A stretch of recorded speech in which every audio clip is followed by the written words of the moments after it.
সম্মানিত সুধী, আমরা এই মুহূর্তে মির্জাপুর শহরে অবস্থান করছি।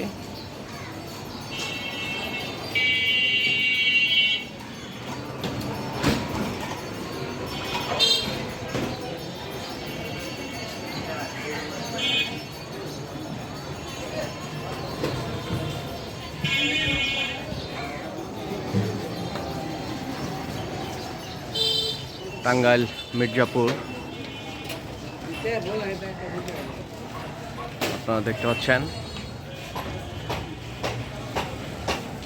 মির্জাপুরের যে মেইন রোড সেইটি দিয়ে আমরা এখন যাচ্ছি সামনের দিকে, আপনাদের দেখানোর চেষ্টা করতেছি পবিত্র ঈদ উল ফিতর উপলক্ষে মির্জাপুরের শহরের যে বর্তমান অবস্থা সেটি।